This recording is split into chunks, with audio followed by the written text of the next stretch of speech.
Hello and welcome to the video version of episode 189 of the Happier at Work podcast. I'm so thrilled that you decided to tune in today. My guest today is talking all things A+ types. So if you are one of those overachievers, always striving for perfection, always going above and beyond, putting work at the center of your life at the expense of health, at the expense of relationships, this episode definitely is for you. My guest Jordana Confino shares insights from her own life, as I do myself, because I can absolutely relate to a lot of what she is talking about, but she also shares some practical tips that you can implement straight away to bring yourself back to yourself and put the focus back more on you and your health and not have work at the center of absolutely everything, feeling like when you get to a sense of something that you've achieved, that it doesn't quite feel the way you thought it would feel and you thought there'd be something more associated with it, and maybe you're on to the next thing already. So this episode is definitely for you if that resonates, and would love to know what you think, and don't forget to subscribe. Jordana, you're so welcome to the Happier at Work podcast. I'm so delighted to have you as my guest. I know we've spoken a couple of times at this stage and there's no shutting us up once we get started. We're having a really great chat, all really interesting stuff, all really related to creating happier working environments. Do you want to let listeners know a little bit about your background and how you got to doing what you're doing today? Yeah, absolutely. And thank you so much for having me on. I'm so excited to be here and continuing our conversation. So, how did I get to be doing what I'm doing today? Well, basically, I am doing what I'm doing now because I desperately wish that someone would have done this for me and told me about all of this back when I was, honestly, it would have been helpful early in college, I think, but when I was in college and law school and starting out in my career, I think the best description for me could be just a raging overachiever who, I went straight through from Yale College to Yale Law School, wore my perfectionism as a badge of honor. I was just really committed to doing all of the shiny, successful things that I thought that I should be doing. And I was actually really good at doing those things and kind of accomplishing the goals and collecting the gold stars that I thought that I wanted. And so that was what I did for a number of years. And it was eventually on that path that I hit a sort of breaking point where I had achieved, top grades at Yale College and Yale Law School, prestigious federal judicial clerkships, big law job offer, all of the things that I thought that I wanted. And felt like I was dying on the inside. And I really just hit this intense burnout. But also, even before I burned out, just kind of this experience of disenchantment and demoralization in everything that I was working so hard to achieve. I was getting it and none of it was actually making me happy. And looking around, I saw in the legal profession that wasn't unique to me. And I was like, what is going on? No one even seems to think that they should be or could be happy in their work. And so at that point, it sounds ridiculous, but it's actually true. This is a number of years ago. It was a last gasp Google search on how to be happy that led me to discover positive psychology in the first place, which is the science of human flourishing. It's what I now teach and really revolve my coaching practice around. And I ended up taking a course on this because I just really wanted to know how to be happy. And everything I learned in that positive psychology course completely blew my mind and was the complete opposite of everything that I believed about how to be happy and how to be successful. And so after going through that, a light bulb went off in my head. The overachiever, the perfectionist student, I ended up pursuing my certification in positive psychology. I wanted to learn more. And I decided that really all high achieving professionals need to know this and none of them do. And so it was at that point that I decided to step out of law practice and really devote my career to making this information more accessible to other students and other professionals in law and other super cutthroat, intense industries so that they could not only avoid burning out and fleeing their careers like I did, but actually figure out how to build sustainable, satisfying, and really successful careers that they love, as opposed to are just surviving on a daily basis. Yeah.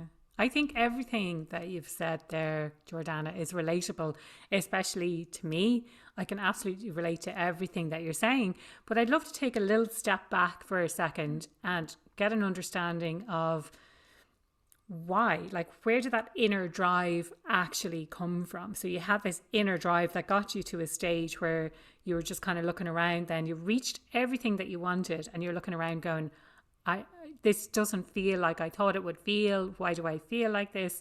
And how can I actually be happy? But where did that inner drive come from to keep kind of going and to pursue those outward, what's the word I'm looking for? Those outward marks of success. Yeah, it's a really interesting question. And it's something that I wondered about for a long time until I actually went back and kind of connected the dots through history, working with a therapist and a coach. And I realized that because when I was younger, when I was a little kid, I was like this free, creative spirit. I wanted to be an actress and a performer and to work at SeaWorld part-time. And I was like constantly doing all of these creative, imaginative things. And fast forward 20 years and could not be a more different person. Like I had no ounce of fun or play or creativity at all. And I had just gone to this totally polar opposite extreme. And I even remember when I was very first starting out in high school, I got a few grades on my geometry test and my parents were like, oh, maybe you need some like a learning tutor or like a learning coach or something to help you because you're not really focused enough on your classes. And so very different than who I became. And what happened in that freshman year of college was my freshman year of high school was that basically my father got really, really sick. And it was really, really scary and completely outside of my control. And again, I didn't realize this at the time, but looking back, I see it was almost like you said, like there was a switch flipped.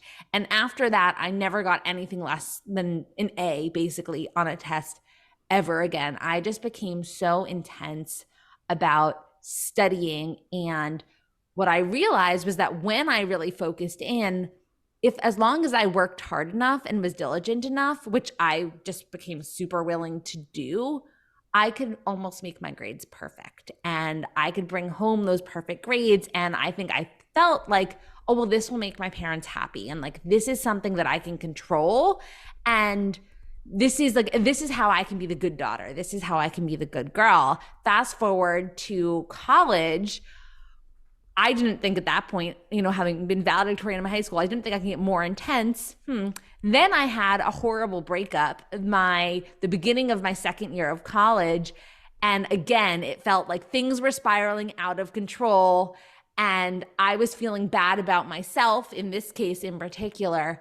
I actually doubled down again and became even more intense about my studying and my drive at that point. And so looking back in time, I'm seeing things that I couldn't control, coupled with me feeling bad about myself. And I think that I just identified at some point the only thing that I can control and the only way that I can really prove my worth and my value and show up as this good girl that people love and they appreciate and feel is worthy in the world is by perfecting my work. Like that was the only thing that, as long as if I tried hard enough, I could perfect. And so really my whole identity came to revolve around that. And the problematic thing was that the more that in order to perfect my grades, which became increasingly hard once I went from college to law school, where the learning curve is just so much higher, I basically, it squeezed out the room for anything else.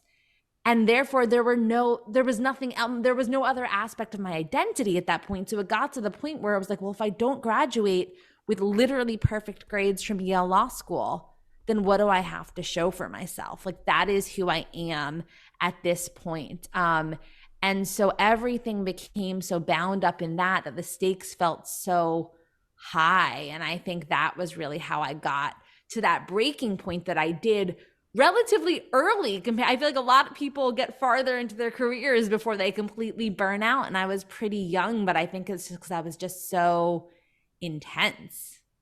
Yeah, I think there's some super interesting insights there. It's the when things are outside of your control, finding something that you can control, realizing then that you're rewarded for it because the teachers will praise you, the lecturers, your parents, all of this outward praise then is reinforcing of this type of behavior. But it's fantastic that you have those insights, and I hope that for anyone who's listening today that has experienced that they can maybe recognize that in themselves. If they haven't done that work yet, maybe take this as an opportunity to at least start a conversation with someone, be that a coach or a therapist, to work through some of that perfectionism stuff. Yeah, I just want to, I just want to point out there, because I think if anyone is listening and that resonates with them, the important, like, I feel like the final and really the most important realization at the end of all this is that it makes sense when this starts, when this perfectionism and this overachieving takes root as a way of trying to gain and maintain control. But then what happens is that it becomes so deep-seated that then you ultimately lose all control, because then this perfectionism, which is really just like this intense fear-based motivation, it becomes all consuming, and we ultimately become slaves to it. And that's where we see like continuing to push forward and trying to do more and achieve more, even when we are so clearly breaking down, or trying to like beat and blame and shame ourselves into performing, and to the point that it becomes so detrimental for our health, for our well-being, but also our performance. And we could talk more about how that ends up happening. And so then we lose control. But the problem is because we're so culturally conditioned to believe that working more is always better, that we can't see that actually we have lost control, and we're no longer making a decision that says, I want to do this thing because it's in my best interest. We are saying, I need to keep working, I need to keep pushing, I need to keep doing this, I need to overextend even more in order to try to take the edge off this completely all-consuming anxiety that I have anyways. But the problem is that just ends up compounding the pain and the anxiety. And so it's like, start as many things, it starts as this protective thing when it serves us at one point, but then it really spirals out of control. And so it's just super ironic that our way of getting the control ends up then, flipping, and that's how we lose our control. Yeah. So it sounds like you created this entire identity for yourself that you couldn't then get away from. So you've created this identity around high achievement, high performance, and perfectionism, that if you suddenly were to take the foot off the pedal to some degree, that your identity is then lost, or you have this fear or anxiety around not performing. And then who are you if you're not the high performer? Would that be kind of fair to say? Yeah, completely. And there's this thought, well, like, I'm exhausted, but I can't stop, because then I'll be nothing, and I'll lose all willpower. And of course it doesn't work that way at all, but it feels that way. And when you get so used to always giving 150%, you can never prove to yourself that you could actually approach it in a different way and get the same, if not better, results, because you've never let yourself even try it. And then even once you start seeing all of the costs, so the costs from burnout, the costs from just, it's so interesting, because I feel like we always associate perfectionism with better, more is better.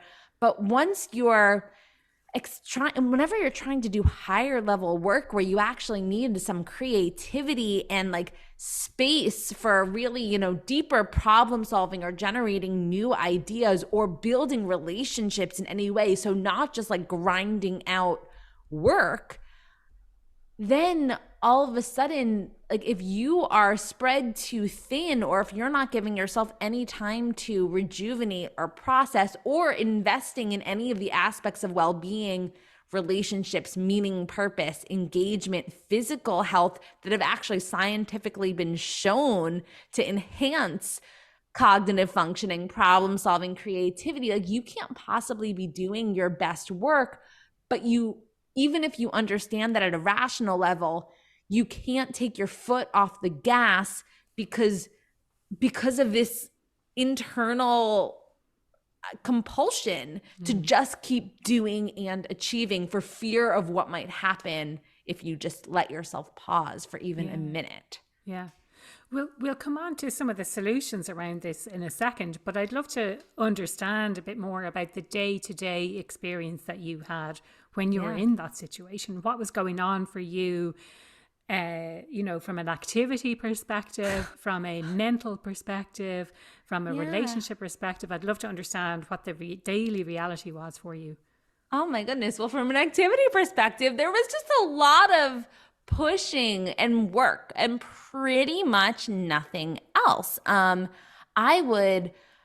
used to work 12, 14-hour days, constantly doing something that was deemed productive. And of course, there were so many instances and hours where it really wasn't all that productive because I was so drained. And rather than letting myself take a break or do something restorative, I would just keep pushing forward. And so that was really what my days consumed. How did I feel on the inside?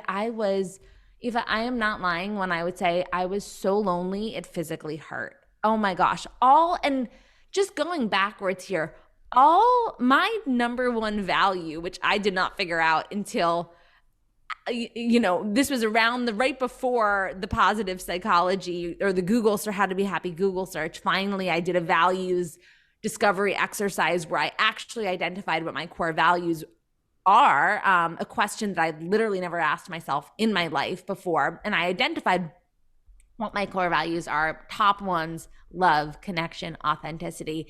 And I realized that everything I was doing was not only not furthering those values, but was actually completely contrary to them, because the work that I was pursuing didn't really evoke feelings of love and connection. I was on the path to becoming a criminal prosecutor. So, you figure, riddle me that, right? But also I had completely blocked out any possibility of having a personal life because I was working all the time. I wouldn't let myself create the space for that.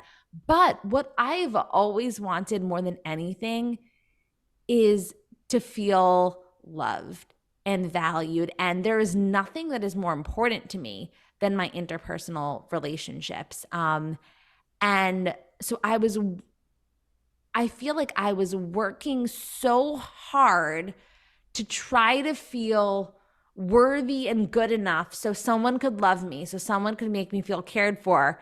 And yet I wasn't talking to anyone outside of the people I was working with. And then even once there was this, I'll give you the spark notes of this because it's a long story, but there was this magical period in between when I took the bar exam and when I started my first judicial clerkship. I had these 3 months off, and I knew that I was starting this super prestigious clerkship, also, by the way, where I was going to be expected to work from 6 a.m. to 10 p.m., 5 days a week, 8 to 8, Saturdays and Sundays. Like basically I was going underground for a year. So I knew that I had that lined up. So I had this like magical 3-month period where nothing was expected of me. There was no work.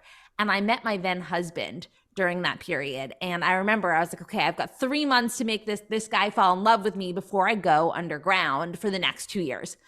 And I did. We started dating. And then I kept him, but I hadn't addressed any of this stuff yet. So I had this like excellent 3-month free period.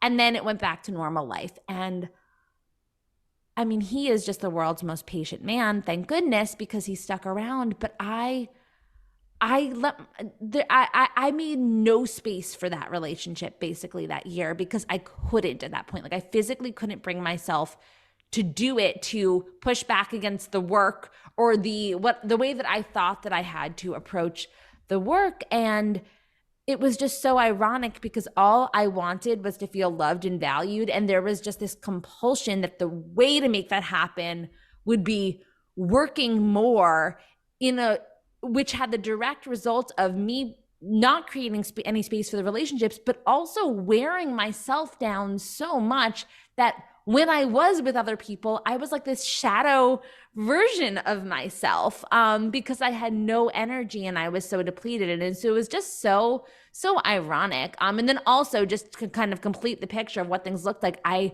my physical health was disastrous during that time. So ulcers, chronic pain, unexplained chronic pain for the longest time that I went to all sorts of traditional doctors, couldn't figure it out. And it was ultimately when I started doing mind-body medicine and really doing some coaching strategies around the anxiety and the perfectionism, and that the pain started to reduce. And it's wild. There's actually such close links between perfectionism and not only anxiety, depression, eating disorders, things that people know about, but also chronic pain.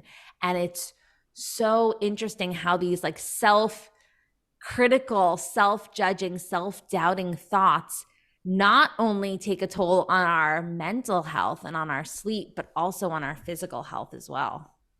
Yeah, I mean, everything that you're saying is kind of alarm bells for me. And I hope that if there's anyone listening today, that they can really take a lot from your experience. And before we move on, I know we said we'd talk about solutions, but I'd love to get your thoughts on industry. So I know you come from the legal background. My perception as an outsider, having never worked in that area, is very cutthroat. And I know in previous conversation we talked about Suits, and you're like, it's nothing like Suits. But it kind of, there's all maybe the bad parts associated with it. But what other, like, to me, it's kind of, it screams professional services where you're dealing with very sort of high stakes, high end type of clients. It could be the big accountancy firms. I'm thinking investment banking, consultancy firms, things like that. Any thoughts on where this tends to show up?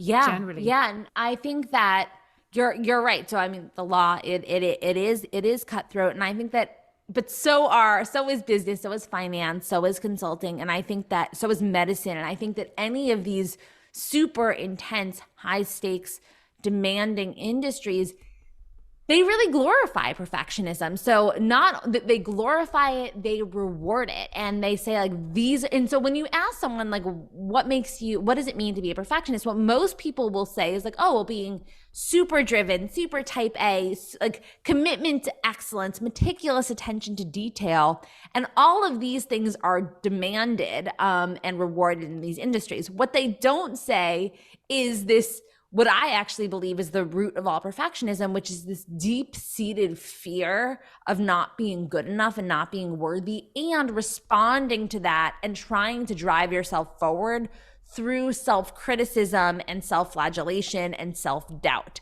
And the problem is that these industries, perfectionism can work really well for people for a time until they burn themselves out or until they want to rise into higher level positions, because for the reasons that we explained earlier, perfectionism can make you a really good worker bee, but it prevents you from doing that higher level work. But so many of these industries kind of work on a burn and churn model, especially the legal profession, where they'll take associates. Most associates leave between 3 and 5 years because they're completely burned out. And then they bring in new associates and they do the whole thing again. And so it's really not a good model for business or for the well-being of their employees. And so I think one of the issues, though, that really perpetuates these things is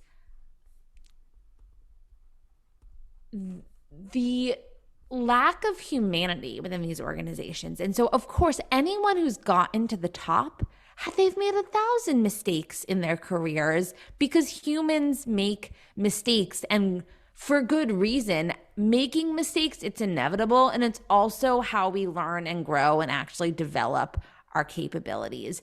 But rather than talking about that and inculcating a growth mindset culture, and a culture where people feel able to admit their mistakes so that they can receive guidance and support on how to move forward or on how to rectify the mistake, that is really where, if when people, we need that psychological safety to be able to acknowledge our invulnerability in the workplace, because doing that actually enables us to make ourselves stronger and better. And I think that that is just so lacking in so many industries, where there's kind of this myth that everyone needs to be these like perfect, invulnerable robots that never make mistakes, never feel stressed, never feel sad, and just keep churning and churning and churning.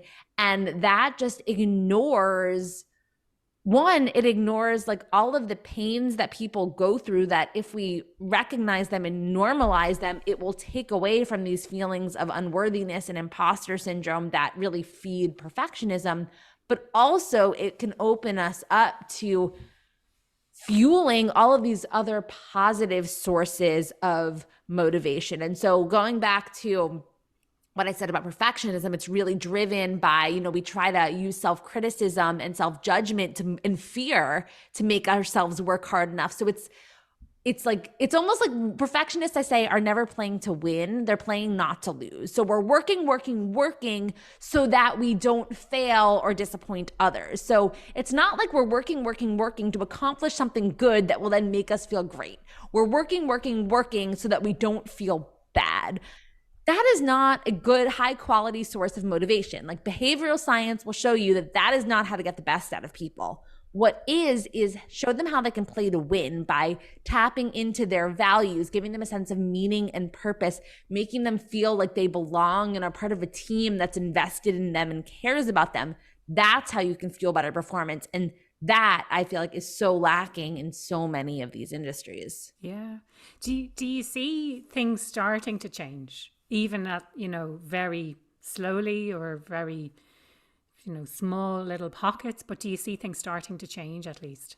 Yes, absolutely. And in the legal industry and more broadly. So in the legal industry, really finally in like around 2017, the legal industry started to pay attention. And unfortunately, it took a number of just really tragic suicides that were publicized in the media. And the ABA at that point created a national task force on lawyer well-being that basically issued this report saying enough is enough. We need to pay attention to this, and stakeholders at all levels need to be doing things to cultivate and attend to the well-being of their employees. And there was an ABA well-being pledge that was created, and slowly organizations are starting to pay attention.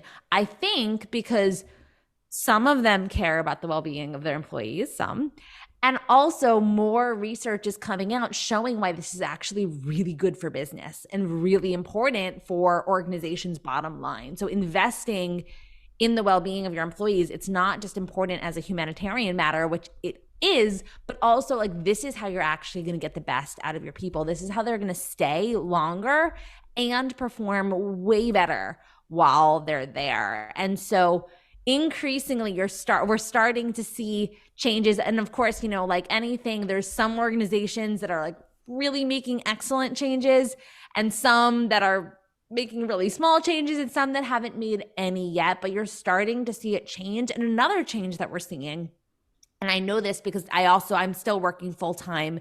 I'm sorry, not full-time. I'm still teaching my positive lawyering course, one course per semester at the law schools.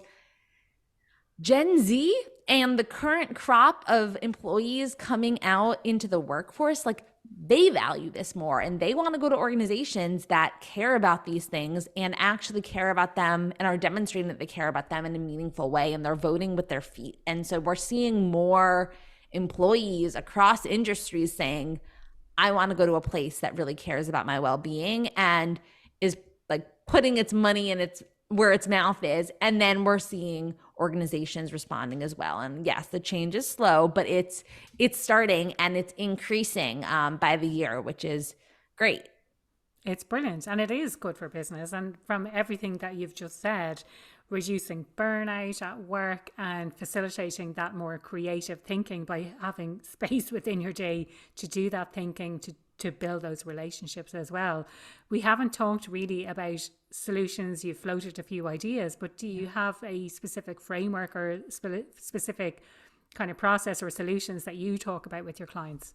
Yeah, absolutely. So with my clients, I feel like there's two things that are really, really important starting points for starting to rein in this perfectionism that is their typical approach to work. And so one of them is values alignment. And so that's just identifying what your values actually are. And so I feel like for so many people, and this was certainly the case for me, they don't even know what their values are because they've never thought about anything except for like, how do I impress? How do I prove my value, my worth? And so that's where we get into like only playing not to lose. How? Because you can't play to win unless you know what winning means. And so first, identifying your values and saying like, what's really important to you and how can you connect what you're doing at work to those things? Or how can you just kind of increase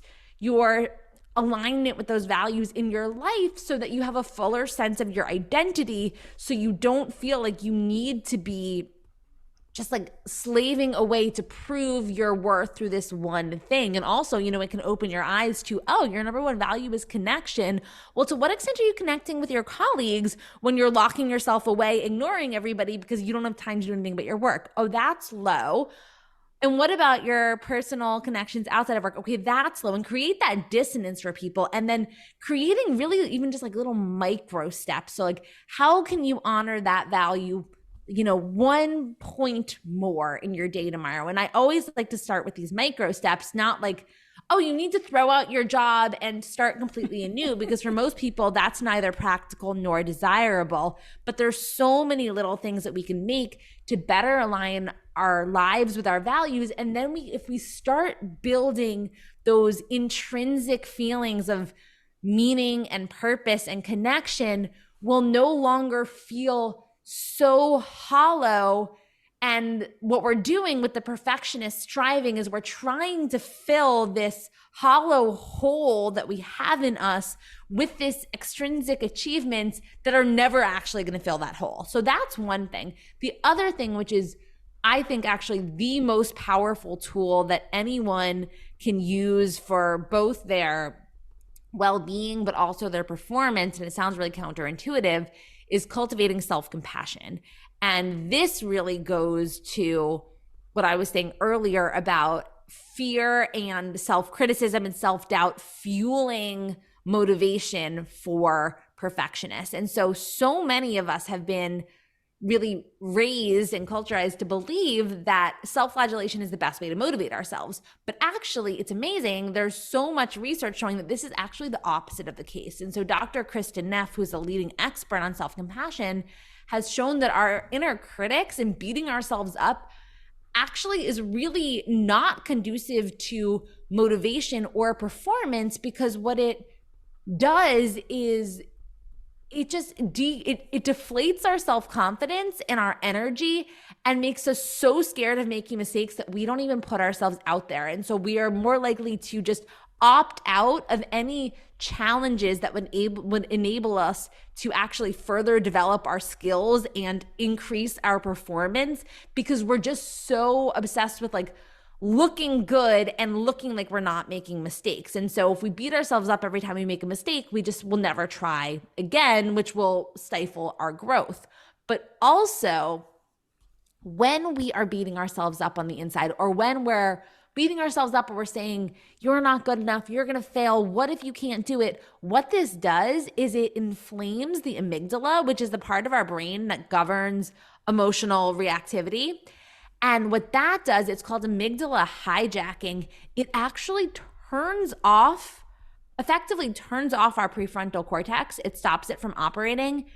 And the prefrontal cortex is a part of the brain that governs rational thinking and logic. And so when we are just berating ourselves or, admonishing ourselves on that, what if we're not good enough, or we're not good enough, or we're terrible, or, why couldn't we try harder? We are literally preventing our brains from looking at the situation objectively and determining how we could improve, how we could move forward. And so what Kristen Neff has shown is that if we adopt a self-compassionate approach, if we acknowledge like, oh, I'm anxious, or oh, I'm disappointed, or this is hard right now, anyone would be feeling this way in these circumstances. But how can I just be kind to myself in this instance? And what would I say to someone else, a dear friend who I, support unconditionally if they were in my shoes? And how can I communicate that same kindness to myself? And what we think is that, oh, if we treat ourselves in this kind, compassionate way, it'll make us weak, lazy, and complacent. But what the science shows is it actually turbocharges our motivation. So Kristen Neff has shown in a whole variety of studies in all different contexts that people who respond to themselves in this compassionate way actually demonstrate much higher motivation and much greater ability to perform and stick with and overcome challenges. And so just to give you two completely different examples, one is students who get a bad grade on a test and respond to themselves with self-compassion versus self-criticism are more likely to study harder and do better when they're given an opportunity to retake it than the ones who respond with self-criticism, because the ones with self-criticism, they tell themselves, oh, I'm stupid, I can't do this, it's pointless.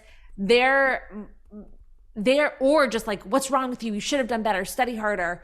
But they're so emotionally drained and distracted that they just can't put themselves forward in the same way. Same exact thing in the realm of behavioral health.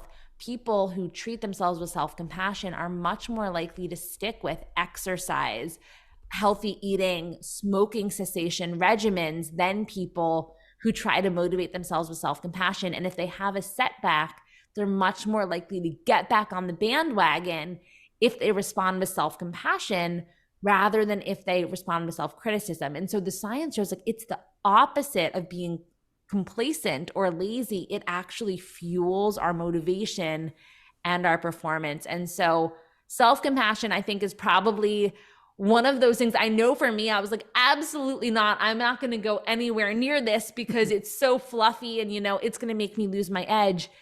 And I know that's the case for so many, especially people who consider themselves high achievers, especially in these intense industries. Oh my goodness, it is like the most potent superpower that anyone could cultivate for themselves. Brilliant. No, I love that. I think I want to bring up something. I'm not sure, Jordana, if we've talked about values before, but that's something that really came through from the research that I did. It forms a crucial, critical part of the Happier at Work framework. So I'm so glad you brought that up.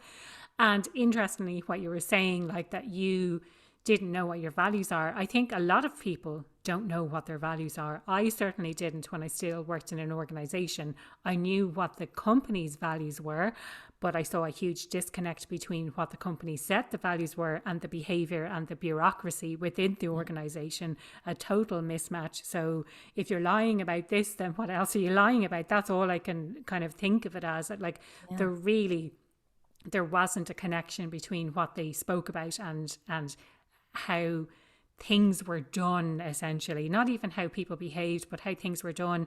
And one strong example of that I think of is the word simple formed, that was one of the core values, but it was the most bureaucratic organization I ever worked in. And it took me about 9 months, I'd say, to get up to speed with all of their systems and all of the relationships and all of that kind of thing.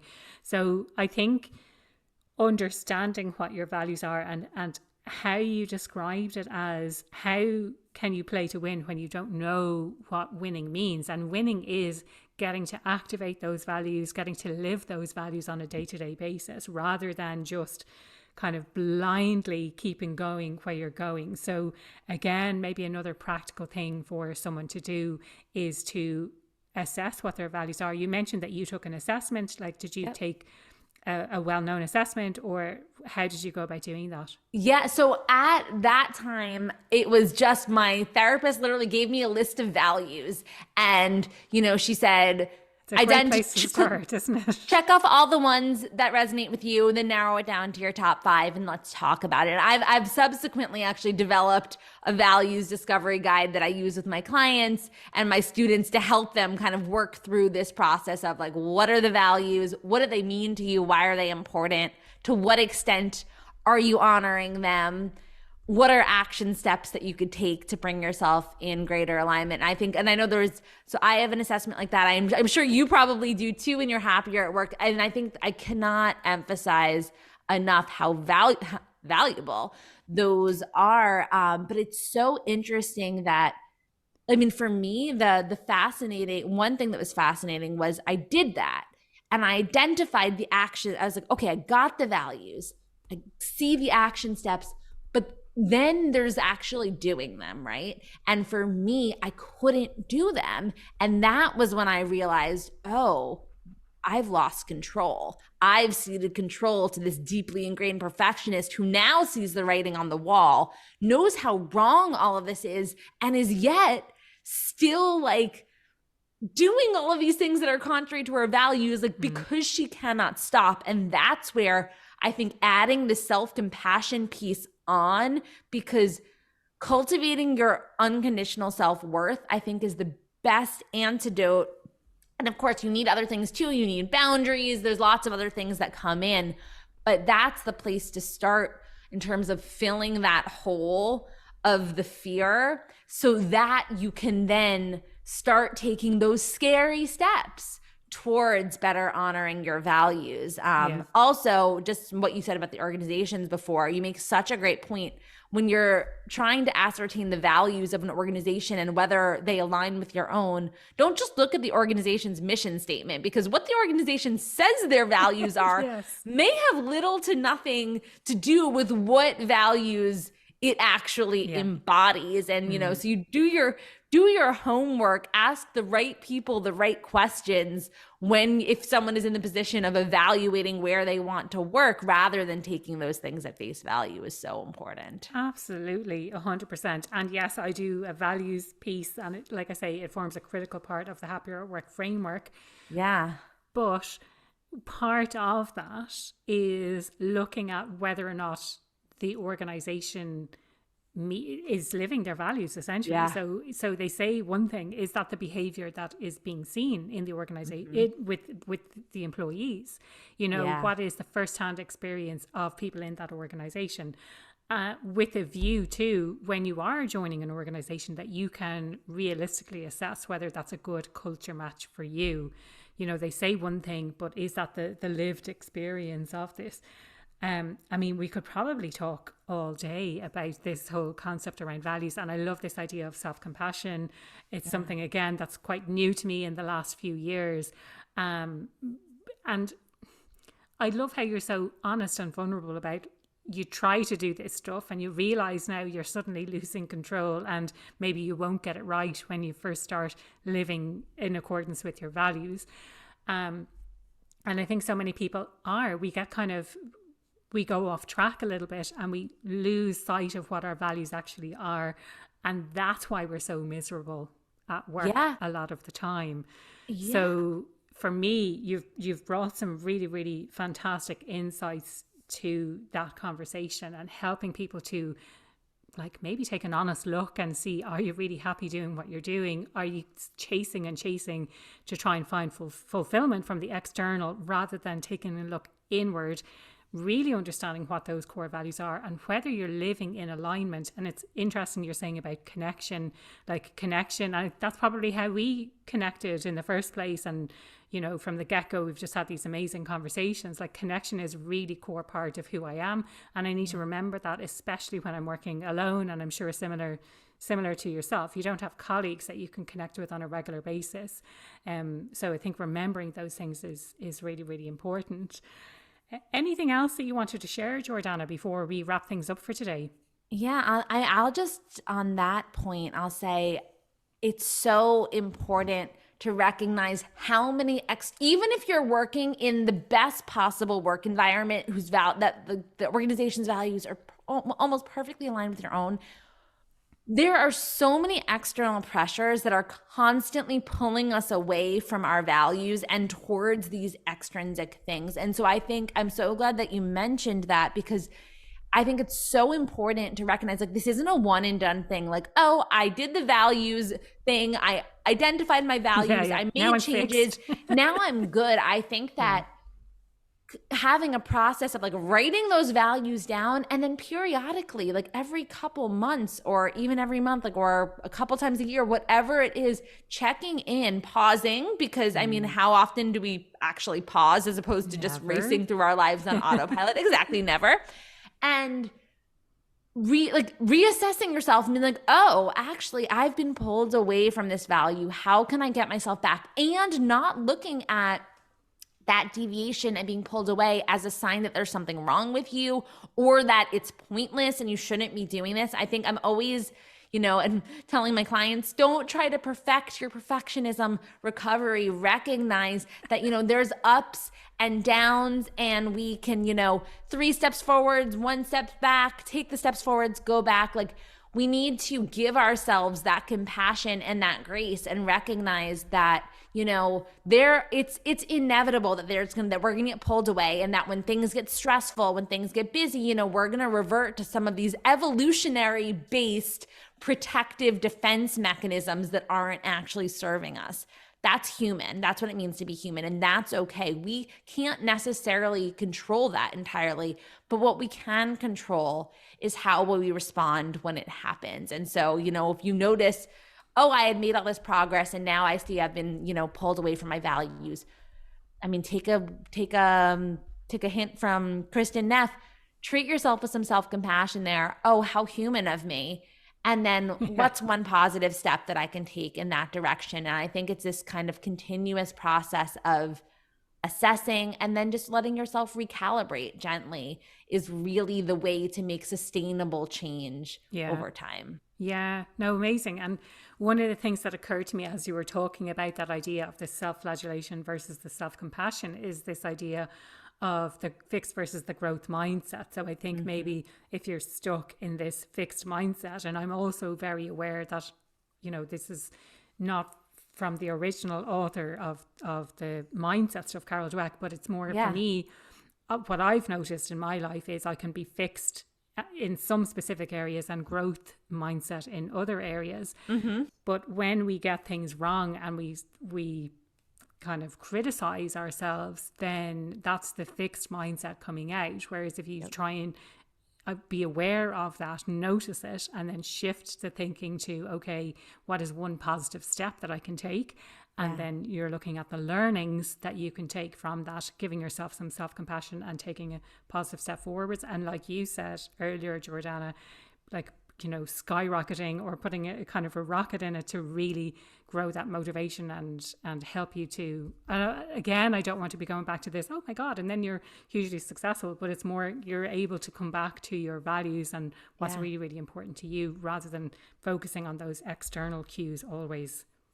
Yeah, absolutely. Brilliant. The question I ask everyone who comes on the podcast, what does being happier at work mean to you? Oh, I love this question. And I would say that being happier at work, I think it really involves, just going back to what we were talking about earlier, being in a job where you feel like you are fueled by intrinsic motivation. So you're energized, you're playing to win, you're working because you obtain this gratification from a job well done on whatever it's doing. You enjoy the work itself, or you enjoy the people that you're doing it with. You feel connected, you feel stimulated, you feel engaged. Not playing not to lose. So not a work where you are being driven by pressure, fear of not being good enough, or just chasing, doing something just for the sake of monetary compensation. That's a really hollow source of motivation. And so, I would say a job where you feel invigorated and energized, and like when you work each day, you're playing to win and really filling yourself up with those positive sources of gratification. Yeah, brilliant. One thing that we haven't touched on today, but is sort of the undertone of that has been there, and I'm sure that we have spoken about this before, is the idea of deferred happiness. So you're doing all this work so that eventually you're going to get to a stage where you'll look around, you'll be happy with where you are, and you'll have the money and you'll have the prestige and you'll have the outward success. And it's just occurred to me as you were talking through that. So for me, it's now learning about enjoying the journey and enjoying what you're doing on the way. And I'm seeing this more and more and more, and I see more and more people talking about it and understanding it. So it's not about deferring to, I'll be happy when, I'll be happy in the future, I'll be happy when this happens, when I get married, when I get promoted, when I get divorced, when I have kids, whatever it might be. You're happy now and you're doing stuff that makes you happy now, not saying I'll be happy in the future when X, Y, and Z happens. And I think this process can really help people to do that. Absolutely. Oh my gosh, this is a whole other podcast episode. But what I will just say on this point is when we say to ourselves, talk about that. Yes, please, or we'll just stop recording and keep talking. But when we say I'll be happy when, we're tricking ourselves into believing that when is this fixed and reachable target, where in truth, hedonic adaptation, the hedonic treadmill effect, whenever we get something that we think will increase our happiness, even if it does temporarily, we revert back to our baseline because we acclimate and then we move the goalpost further. And so we need to recognize that there is not a single external achievement that will ever provide us those internal feelings that we crave, but we can create those feelings for ourselves right now by honoring our values and those things that give us those deeper sense of meaning, purpose, connection. And if we can't do that for ourselves now, we're never going to be able to do that for ourselves because it's never going to be the external thing. And the steps that are required to cultivate those things are doable really regardless of the context. And so I love that you said that, and I couldn't agree more. Brilliant, love it. And if people want to connect with you, if they want to find out more about what you do, what is the best place that they can do that? Fabulous. Yeah, my website is jordanaconfino.com, and there you can find all my information. My blog, Chronicles of a Recovering Type A Plus Perfectionist, lives there. And also I'm on LinkedIn, Jordana Confino. And so that's also a great way to reach me. Brilliant. Thank you so much. I absolutely loved this conversation. And I know for anyone who relates to either one of us with that kind of inner drive, the inner perfectionist is really going to relate to what we talked about today and has some really solid steps that they can take then to start addressing that, to take an honest look at themselves and start putting some things in place to address that for themselves and to be happier now rather than in the future. Yeah, absolutely. And this was such a pleasure. So thank you so much for having me on, Aoife. And I'm excited to continue this conversation. Likewise.